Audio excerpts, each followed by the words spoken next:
First up, you know him from such films as Superbad, Juno, Nick and Nora's Infinite Playlist, Youth in Revolt, Crystal Fairy, and Arrested Development TV show. And This Is the End. Michael Cera. Welcome. Hello. Next up, he's been on stage in such plays as The Starry Messenger, Suburbia, and After Ashley, and on film in Lime Life, Margaret, and Igby Goes Down, Kieran Culkin.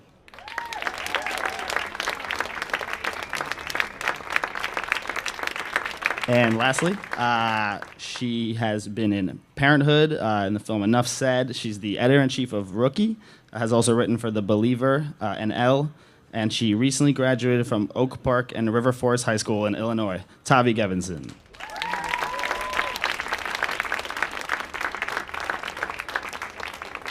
Welcome, guys. Hey. Hi. Hello. And thanks all you guys for being here. How many of you seen the play already? All right. Very good. Very nice. And the rest of you should catch it. You guys have a show tonight? Yes. You know, you could try to go tonight if you're or not whatever. busy. Yes, yeah. You've come this far. So yeah, the three of them play some young kids in New York in the 80s who are... There was a really good line on the poster I meant to steal and I forgot. But, you know, there's some drugs and some confusion and some romance and all kinds of great stuff, and you should all definitely go see it. Okay, are we done? Great, thank you, guys. Give them your money now. All right. So I wanted to ask first, when I did a piece on the play and them for Grantland, and I interviewed the playwright Kenneth Lonergan, and he had said a quote that I thought was really funny. He said, "I'm glad I'm not that age again. I feel bad for them, and I'm interested in them, and I wish them well, but I would do almost anything to avoid being in that room with them." So I wanted to ask you guys, and it applies more to some than others. When you think back of yourselves at the age that the characters are, what do you remember? So my character's 19 and I am 18. What are you planning on remembering a year from now? I believe even yesterday I came into work an hour before the show. We have to do this vocal warm-up on stage, and I was like, what does it feel like to be a person? Like a real person. Not like a person where all of your feelings are confusing. So I guess for me, it's not looking back in this bittersweet. It's just oh God, my day was really weird and now my night will be weird because the show is about being 19 and horrible. Please see it. So winner. Michael? That was a great answer. I don't know. I don't want to temper it. That happened during the vocal warm-up? No, I came in maybe yesterday or the day before, and I was like, what does it feel like to be a person? And our stage manager was like, it's a lot better than being a teenager. You'll get there. So, yeah, I guess I thought that because I had graduated from high school and was going straight into, a kind of real person job, everything would be fine. But if anything, playing Jessica probably, Kenny the playwright and Anna, our director, were it's not you're not gonna know what's real and you're gonna think you're your character. But they were it does kind of infect you. I wouldn't be yelling at another human being every night otherwise. So, I don't know, maybe I blame the play for all my anxiety. Please see it. Thank you. Okay, and what about you guys that the question does actually apply to? Yeah, what do we remember from being this age, basically?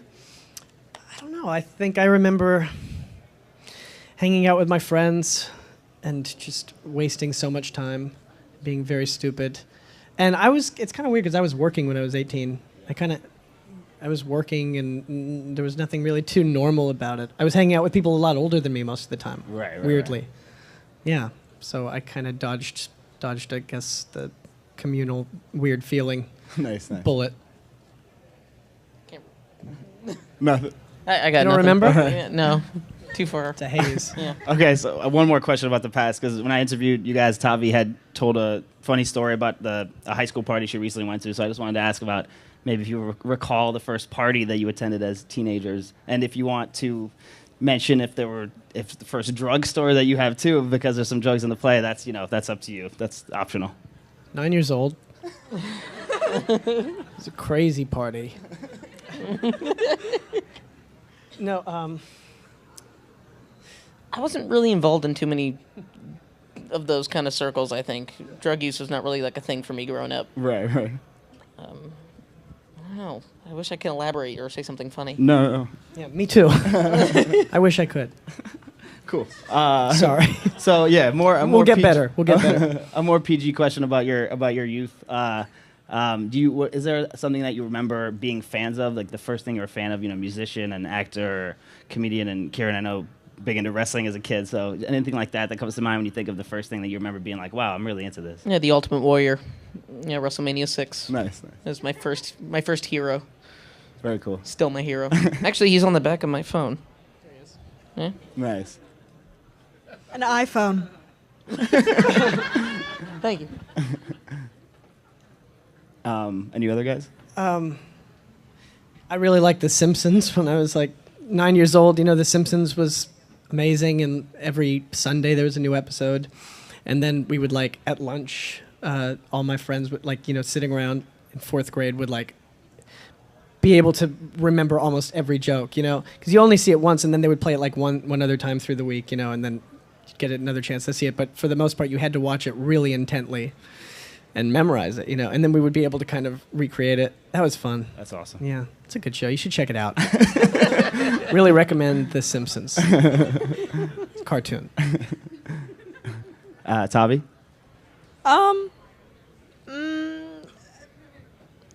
Lots of things.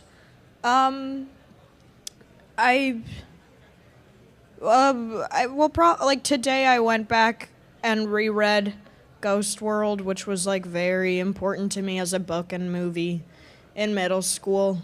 And I guess sometimes I think about it with this show because Michael's character is really obsessed with these antique toys, and there's and the main girl in Ghost World has all of the, is a collector kind of, and has all these records and vintage clothes. And I guess but there's something more that it's not just oh, it's cool and vintage. There seems to be this sad missing childhood thing going on.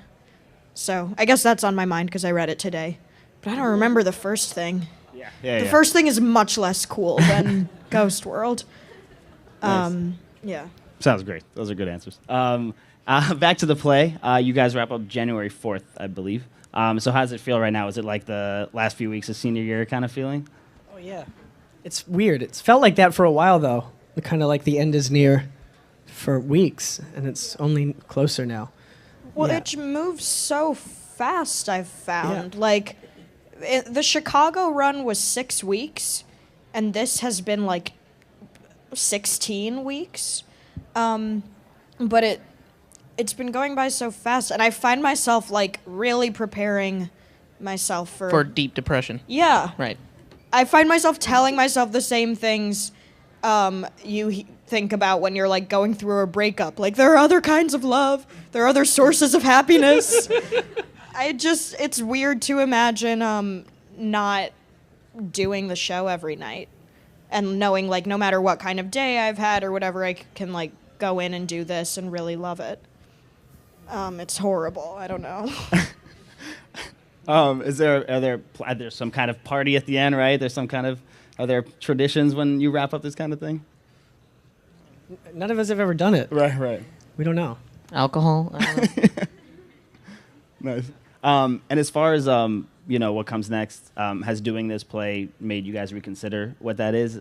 Kieran, I know for you this was kind of a dream for a while, and you had mentioned that you really weren't thinking about what's next because this was the thing. And I just wonder now that it's coming to that point that you maybe are influenced to think about what's next. Has doing the play changed your mind about what you want to do in the future? Not just directly next, but just kind of in general with your careers. I'm still very much there. Like, I'm just trying to. It is flying by really fast. We have 37 more shows left, so I know that because I count down after each one. But because I know I'm going to miss it so much, and I'm trying to really appreciate and be in the moment and all that. So I can't. Sometimes like another job prospect pops up, but I can't get my head around that. I just want to appreciate and do this. Right, absolutely. Same, I guess. I don't know. It's pretty open. I would love to be able to do I mean, if like Kenny wants to write another play like this with a part for a young woman, I'll be there. But I could try playing like a middle-aged man in one of his other plays. I don't know. I want to do more. Nice. And I know that, these kind of things, the vibe comes and goes, but has there been a night so far in New York where you guys were like, wow, we totally crushed that, just high-fiving each other afterwards like you just won the Super Bowl? The nights when we don't do that are the exception. Okay. Every now and then we'll have a weird night and we'll just be like, we'll do a half-hearted high five. None of us will really believe it. It's like everything happens. You have like a night where you're like, Tavi said it really well one time. You have nights where you're on stage and you're like, I can't believe people are watching me do this right now. I'm in a living nightmare. Well, and other nights when you just don't think. What? I was just gonna say, it's like there's a Louis C.K. bit about how he recently smoked pot and wasn't prepared that it would be a lot stronger than it was when he was a teenager. And so he talks about being with these like 19-year-olds like at a comedy club and being extremely high and being like, is this normal? Like, yeah, just hold your hand here right now. Like, that's normal. And sometimes a show feels where you're like kind of half self-aware and like, what are my arms doing? But that's rare, kind of. Yeah. You feel everyone thinking, they don't know how to be a person. And that's their job. Well, and I also, just talking to you guys, it seems like when you have mistakes that you're kind of lingering on, it's something that is very hard for the audience to pick up on. Is that a sense of comfort that at the end of the day, you know that maybe I'm being a little neurotic and, only I know that was a thing that wasn't supposed to happen? It's kind of true. Like, things will go really wrong to the point where it's like, like Kieran's brother came and saw the show recently, and something went really wrong. A phone fell apart, and we needed it for like another thing in the scene. Right. So Kieran, like acting on his feet, really. I didn't do it that well. I thought you saved it. There was a replacement phone that I was told months ago was on the stage in the laundry basket, so I had to like go fetch it. But I we'd wasn't never even sure been it was through there. it. Yeah. No. And then when I go to unplug the broken phone, I find out that it's wrapped around with twisty ties and shit. It took forever to undo this thing and try to act as I'm talking to him. Yeah. That this is natural. Still I'm driving just the scene. Trade out my phone because I broke it like I do almost every day. Yeah. Like it's normal. I thought it was clearly like, okay, everyone's with me on this. Everyone knows it's broke. The scene is broken. Which I think most people did later when I Maybe. asked. I was like, sorry about the phone thing. They were like, yeah, that's okay. We went with it. But my brother and his girlfriend thought it was part of the show. Yeah, and his brother had seen the show. Yeah. It might say more about your brother. It says more about your He's brother. like, I always walk out during the phone bit. I just don't like the phone thing. He was like, yeah, I remember watching it. I was like, did you do that last time? I was like, kind of remember that. Nice. Another thing that I am always impressed by, the two times I've seen it, Kieran's character rolls joints consistently throughout the play that are then smoked, and I just find that impressive, that talent. Yeah, practice. Yes, a lot of practice. And I'm just wondering, the rapper Waka Flocka Flame, he recently was looking to hire a joint roller, so have you ever considered kind of taking this to the next level, professional joint rolling? Yeah, well, yeah, if there's money in it, we can talk. No, Give me my contact. lifestyle Yeah. is that? Do you travel with him? I think so, yeah. Oh, yeah. Yes, definitely. It's an interesting job. What a life. What do you tell your family? What do you tell your kids?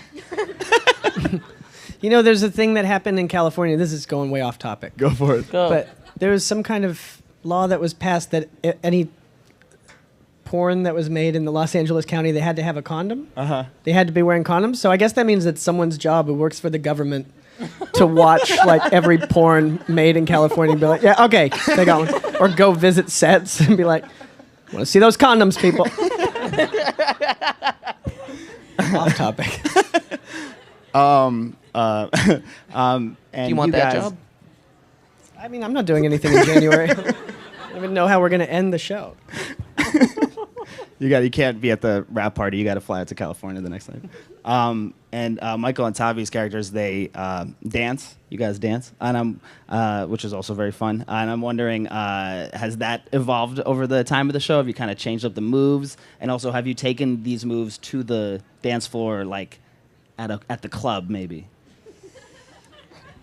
Good question. I feel like maybe the story of what's happening during the dance has evolved. Maybe before, because basically we have this kind of weird, serious, sad moment, but of like, that I think connects us. And then he puts on a record, and it's like this upbeat Frank Zappa song, and I start dancing, and then he starts dancing. And I think before I was like, oh, maybe the only way for me to not be like self-conscious about it was to be like, she just goes crazy. But lately, as the show has gone on, I feel like it's been a lot more about trying to lift his spirits and trying to be in it together. Change the mood of the room. Yeah. Yeah. Nice. Yeah, but if anything, we've gotten more limited with our actual dancing abilities. Okay. Doing it every night, you kind of like Getting worse. You lose your good ideas about what it is to dance. Do an approximation of that. Yeah. And like you guys mentioned, this is all your first time on Broadway. Did you have certain expectations as to what that meant? And then now doing the play, has there been things like maybe there's a Broadway community that you guys have been welcomed into? Like, do you hang out with the lions from Lion King after the show? Anything like that? You did get a haircut at the Lion King, right? I did. Mm-hmm. Yeah. Yes, but that's it. I haven't hung out with the lions or the... No, nothing. Giraffes. That takes time. Yeah. Right. It takes more than just a few months on Broadway to hang out with the lions. Yeah. You got to get there. And have you just been kind of pleasantly surprised that your play, that's just the three of you guys, definitely different subject material, has managed to succeed and flourish on Broadway, where it's just all these big spectacles for the most part? I just find that no good can come of, which I did when we were in previews. I think I was very stressed out and felt a lot of the kind of pressures of like being in a Broadway play, just in that it's supposedly like you have to. There's like no excuse for not knowing what you're doing, and I don't know. Maybe a lot of it was pressure I put on myself, but I have found that there's just nothing good can come of being on stage and thinking about that stuff, and it won't help you, and it's not productive, and fear will not help you is something that I repeated to myself. So I guess, and also, well, as with every kind of institution or like entertainment thing that has a legacy, there are definitely no, I don't know. I probably don't know what I'm saying or like shouldn't say it. Go for it. I just mean like you can look at, like, all right, people are, like a family friend from out of town will see the show and be like, and did you know Marlon Brando was on stage here? And you're like, yeah, but like, so were like all of these people, or I don't know. It's just not, everything is not this great ceremony of like, I don't know. You can't like go to work every day and be like, I'm in a Broadway play. Yeah, I remember we were sort of being told that like we were going to feel a lot of stress about this, that this was a big deal and it's gonna come at you and things. But I just wanted to show up and do the play because I really liked it. And then if we sort of paid attention to our job and just got to be up there and do that, I didn't feel any pressure or stress of that, nor did I feel any sort of welcoming into a community because I'm involved in the play. I just want to do that. Yeah. I don't know. Absolutely. I don't know if that's a cheap answer, but it's the truth. Yeah. It makes perfect sense. Can you talk about your relationship with the play a little bit also? You kind of go farther back, Karen. Yeah, I go back over 12 years with it. Did a production of it in London in the West End, playing Warren, his character. Not well, which I remember telling you about. Warren Notwell. Yeah, Warren Notwell. Later they changed his... and then I spent the next 12 years trying to find any kind of production of any kind gave him the script 4 years ago, and then we got to do a production of it briefly, very briefly, in Australia, 2 weeks. 4 weeks of rehearsal for 2 weeks of shows. It was bananas. Yeah. And then took another 2 years to get it up in Chicago to get here, and it's a long journey, but a lot of fun. And you did it. Congratulations. Thanks, It's fantastic. It's really, really Yeah, good. you know, it only took 12 years to do it again, you know. And you guys also were in Chicago doing the preview part, and you were all living in the same apartment building. Yeah. Not in the same apartments, No. separate apartments. And how important was that for your bonding? It was fun. Yeah. It's kind of weird. I mean, yeah, we were like going to work and seeing each other every day, and then like me and Kieran literally lived on the same floor, same like down the hall. We rode the elevator up together. So I don't know. All pretenses kind of go away. You know, you kind of get. But we already were friends, and yeah, I don't know. It was fun. It kind of then it made it weird when we came here and we all had like Separate. we just worked homes. together. Yeah. But it Yeah. still feels like but it's just been going on for so long now, and you're in these dressing room. It's like this very intimate setting. It didn't like, even though I think we went out like every night in Chicago, or it feels that way, and we haven't done that here. Yeah. It doesn't. I don't know. I still feel like I see you guys all the time. Yeah. It's, yeah. And yeah, cast bonding. Yeah. Good stuff. Yeah. You've talked a good amount about Mario Kart backstage being important. You guys are also playing a lot of Monopoly, the Disney Villains edition, I believe. We upgraded our Mario Kart, though, since we were playing the 64 Yeah, Mario Kart. yeah. Now we're playing the new one. Oh. The Wii U. The Wii U. Yeah. And we have Seinfeld Monopoly now. Oh, okay. Yeah. There you go. Upgraded the Monopoly as well. Nice, nice. That's what I was going to ask. What other Seinfeld. activities have been worked into the backstage routine? But it sounds just like different versions of Monopoly Yeah. and Mario Kart. We Yeah. upped the ante for Broadway. Nice. There you go. And every play since you got Seinfeld every show has been better and better, I think. I watched a couple episodes of Master Chef last week. That's nice. Yeah. No, not in my life, Kieran. Backstage. Oh, We okay. all did. You were there. I watched one, yeah. Episodes of Baby Daddy. Oh, yeah. A great show, Baby Daddy, on Netflix. What's that? Just check it out. Just go to Netflix. It's awesome. Yeah. So don't go see the play. Go home and watch Baby Daddy Yeah. on Netflix.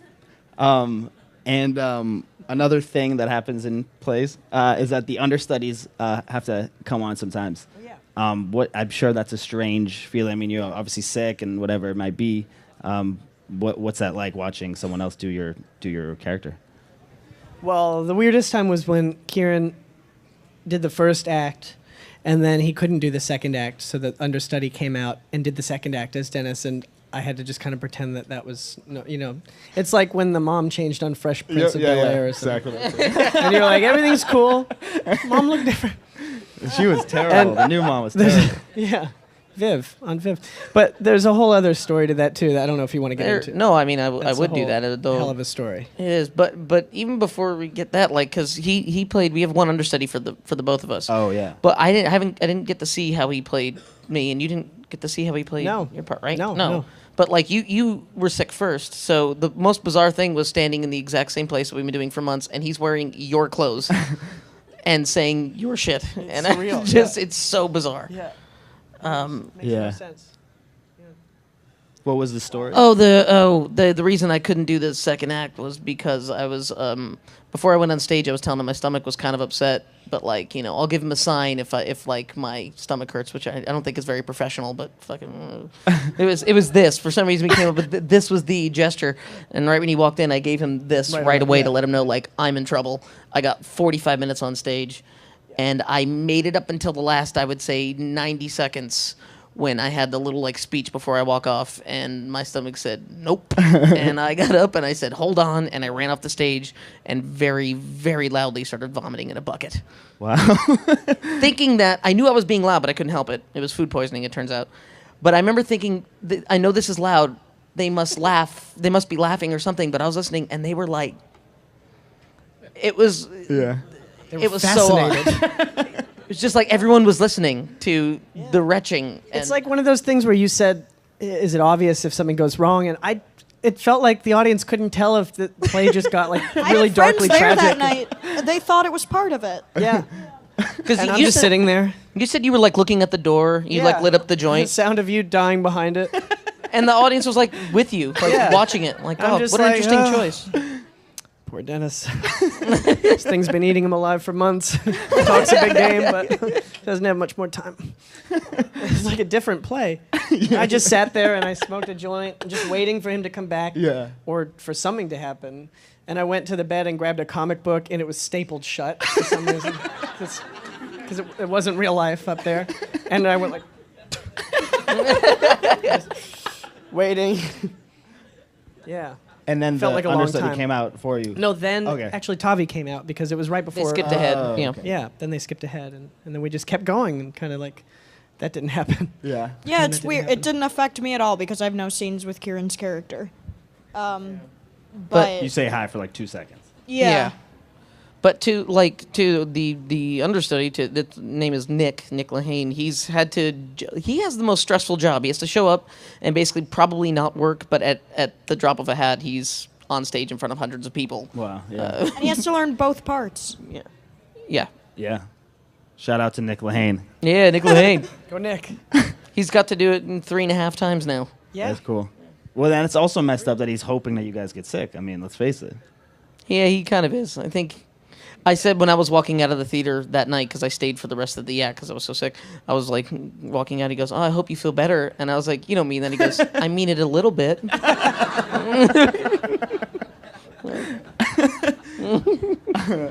I want you to feel better. You guys, the two of you guys, had been in New York before. I don't exactly remember what the you lived here a little bit, maybe on and off. Never mind. Anyway, Tavi, you were moving here for the play. So what was that like? Having that whole thing going on, also moving to New York. Yeah, I guess in Chicago, for part of the run, I was still living at my parents' house because I am from a suburb of Chicago, and then I moved into our apartment building. And it was, I don't think it's like necessary that your life parallels your character's life, but it made I will say moving here made the world I was walking into on stage every night slightly more real for me. Or like, I don't know. I know that apartment now. That the set is an apartment. And I guess, I mean, it is really crazy to have this going on while I'm also kind of, I'm at the same, like I remember Kenny, our playwright, and Anna, our director, have many times kind of talk to us about just the weight of like what these characters are facing, just like being 19 or 21 and seeing the rest of your life before you. And even though I have probably more of a defined path or like security or sense of direction than my character does, it's still a very strange thing, and I don't know. And then being in New York just makes it even crazier. But I could go on and on about that. Say that again. The big green apple. New York City. I once showed them a text from someone back home who was like, "Stay safe in the green apple." That's okay. Nice. So you're starting school also, right? No. You're not. I went through the application process, got in, deferred to take a gap year to do this and other stuff. But I don't think I'm going anymore. At NYU? At NYU, Okay. but I don't think I'm going anymore. Oh, great. I was gonna. This is my last question before we're gonna go to Q&A. I'm gonna ask it anyways. If you guys, have some advice as Tavi starts college, or just kidding, starts her life. Consider not going to college. Really figure out if it's the right thing to do, and then just make a decision based on how you feel. Go to college, get an education. Oh, Jesus. Well, I'll be calling you guys up when I should be and when I would normally be going to college and be like, want to just get together at one of our houses and do the play? So. All right, we're gonna go to audience questions. Michael Cera, you wearing Supreme, man? What's that? You wearing Supreme, the sneakers? Those are Adidas. Stan Smiths. Oh man, it's ready. All right. Anyways, for you guys, hi. What's the difference between working in Broadway and doing like actual movies? Anyone can answer. It doesn't matter. Yeah, it's really different. It's like very different, just structurally. Like, it's different. You come to the same place every day and do the same thing every day. The obvious thing about it is like it's a little more stable feeling in a way. Like you kind of have a regular feeling job. You know where you're going to be in a week, and yeah, for better or worse. The fun thing about movies is that it's always changing and that it's like 2 months and then you're done. It's not such an endurance thing. You spend one whole day on like a 5-minute scene, right. Whereas we spent the last 7 months doing the same scene over and over. But. And it's a lot more hands-on doing a play too. Like during rehearsals, you show up and we would like get a coffee and like talk for 10 minutes and then like get your hands in it and everyone's kind of like active instead of showing up and waiting until you're useful, which almost never happens. And these are Adidas, Stan Smiths. Says Supreme. I could have got ripped off. Guy told me they were Adidas. On the top, they're Adidas. Kieran, what are your thoughts on film and theater? Except for the obvious reasons, that they just are different. But I don't know that one is necessarily better than the other or more. I've heard these guys have heard me talk about this. I've heard like actors argue about which one feels more real or is more actual, and it's a ridiculous argument because already we're just playing pretend no matter what. But it's just more involving. You get to work on the same thing. I know that when I go from this to working on a movie, that I feel like I got to do one scene for a day, and then when it's gone, and I feel like I didn't really get in it. Whereas we do a show and I say something weird, I might make a face at Michael, but I know that like tomorrow I'm gonna try to make it right and get another shot at it. Yeah, you can hate yourself for one night as opposed to forever. Yeah. Yes. Hi, how are you? Thank you so much for coming. This is nice, very normal and funny, conversation. You're great too. Yeah, thank you. First time you're so cute, and you're 18, so congratulations, you're a big star already. Oh, yeah. Thank you. And then Kieran, you're so wild. You look so wild. But your brother was Michael Cera? Wow, that's so cool. Yeah. Yeah. Then what about me? Oh, yeah. So you're cool too.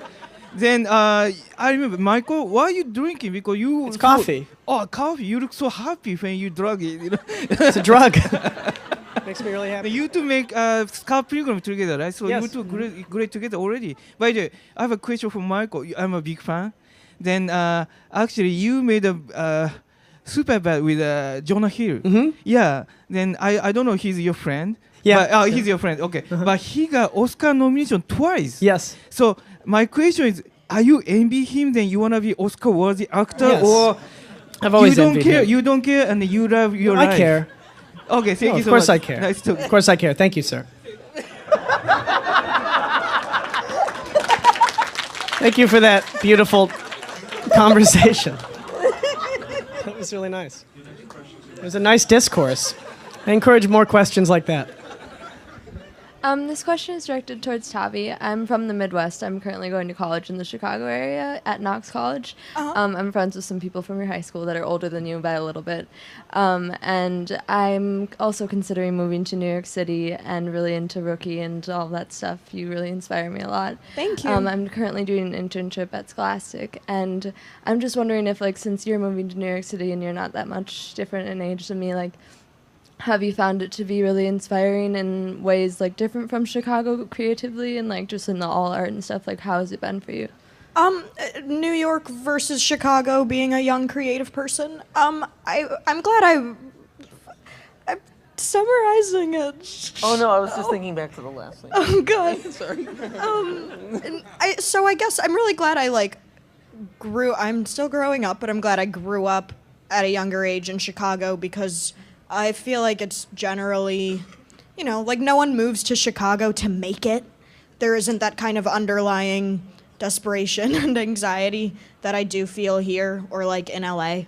But there's, here there are just so many, there are just different resources but I do find, I don't know, there are a lot of different factors. But I guess wherever you can kind of, I don't know, but Chicago's still, cities that aren't New York still have a lot of really great resources and a lot of culture, and they're both great. I don't know. It's very hard to say briefly. But if you're thinking about moving here, yes, it is very nice living here.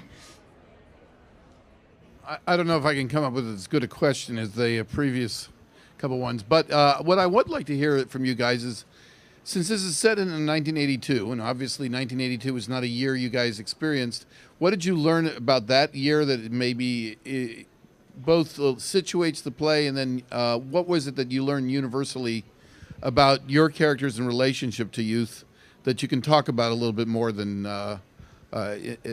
in terms of what Kenneth was giving you some tips on, and then what your own insights brought in?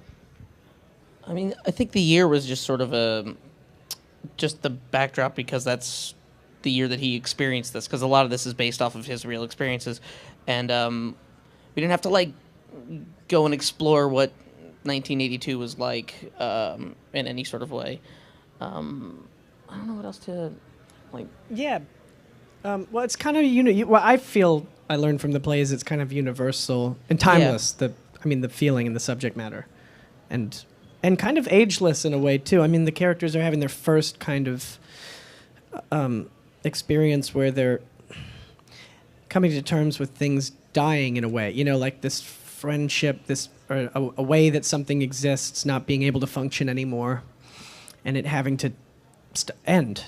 And I think that's something that keeps happening in life, but yeah.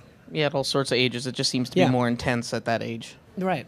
I will say one thing Kenny talked to us about was kind of, although briefly, was being that age at that time and kind of having these parents who had been idealistic hippies, and then suddenly Reagan was president, and I guess my character talks about that a little bit.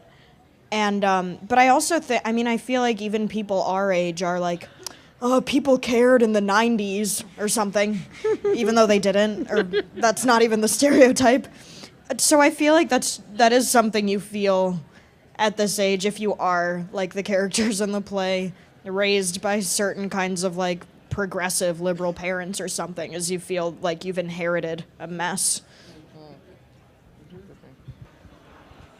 Hi. Hey. Michael, you're our celebrity crush. We love you.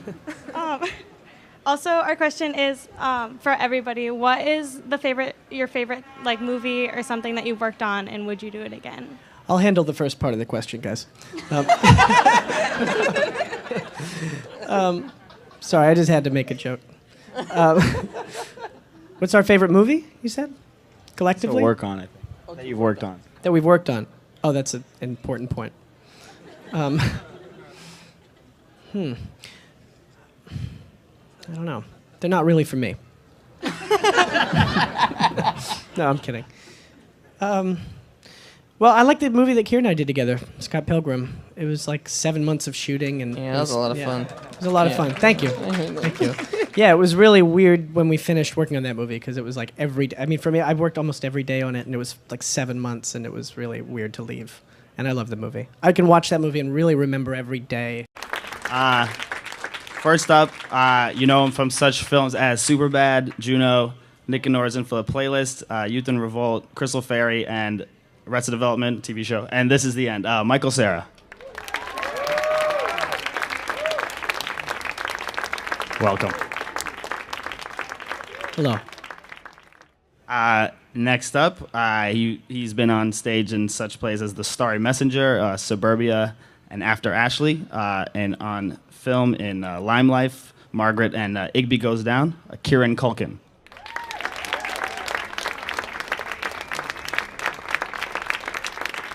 And lastly, she has been in Parenthood, in the film Enough Said. She's the editor-in-chief of Rookie, has also written for The Believer and Elle, and she recently graduated from Oak Park and River Forest High School in Illinois. Tavi Gevinson.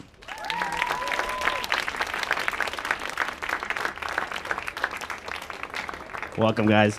Hey. Hi. Hello. And thanks Hello. all you guys for being here. How many of you seen the play already? All right. Very good. Very nice. And the rest of you should catch it. You guys have a... I got You don't nothing. remember? Yeah, no, too far. It's a haze. Yeah. Okay, so one more question about the past, because when I interviewed you guys, Tavi had told a funny story about a high school party she recently went to, so I just wanted to ask about maybe if you recall the first party that you attended as teenagers, and if you want to mention if the first drug store that you have too, because there's some drugs in the play, that's up to you. That's optional. 9 years old. It's a crazy party. No, I wasn't really involved in too many of those kind of circles, I think. Drug use was not really like a thing for me growing up. Right. I don't know. I wish I could elaborate or say something funny. No. yeah, me too. I wish I could. Cool. Sorry. So yeah, We'll get better. We'll get better. A more PG question about your youth. Is there something that you remember being fans of, like the first thing you were a fan of, musician and actor, comedian? And Kieran, I know, big into wrestling as a kid, so anything like that comes to mind when you think of the first thing that you remember being like, wow, I'm really into this? Yeah, The Ultimate Warrior. Yeah, WrestleMania 6. Nice. That was my first hero. Very cool. Show tonight? Yes. You could try to go tonight. If you're or not whatever. busy. Yes, yeah. You've come this far. So yeah, the three of them play some young kids in New York in the 80s there was a really good line on the poster I meant to steal and I forgot, but there's some drugs and some confusion and some romance and all kinds of great stuff, and you should all definitely go see it. Okay, are we done? Great, thank you guys. Give them your money now. All right. So I wanted to ask first, when I did a piece on the play and them for Grantland, and I interviewed the playwright Kenneth Lonergan, and he had said a quote that I thought was really funny. He said, "I'm glad I'm not that age again. I feel bad for them, and I'm interested in them, and I wish them well, but I would do almost anything to avoid being in that room with them." So I wanted to ask you guys, and it applies more to some than others. When you think back of yourselves at the age that the characters are, what do you remember? So my character's 19 and I am 18. What are you planning on remembering a year from now? I believe even yesterday I came into work an hour before the show. We have to do this vocal warm-up on stage, and I was like, what does it feel like to be a person? Like a real person. Not like a person where all of your feelings are confusing. So I guess for me, it's not looking back in this bittersweet. It's just oh God, my day was really weird and now my night will be weird because the show is about being 19 and horrible. Please see it. So winner. Michael? That was a great answer. I don't know. I don't want to temper it. That happened during the vocal warm-up? No, I came in maybe yesterday or the day before, and I was like, what does it feel like to be a person? And our stage manager was like, it's a lot better than being a teenager. You'll get there. So, yeah, I guess I thought that because I had graduated from high school and was going straight into, a kind of real person job, everything would be fine. But if anything, playing Jessica probably, Kenny the playwright and Anna, our director, were it's not you're not gonna know what's real and you're gonna think you're your character. But they were it does kind of infect you. I wouldn't be yelling at another human being every night otherwise.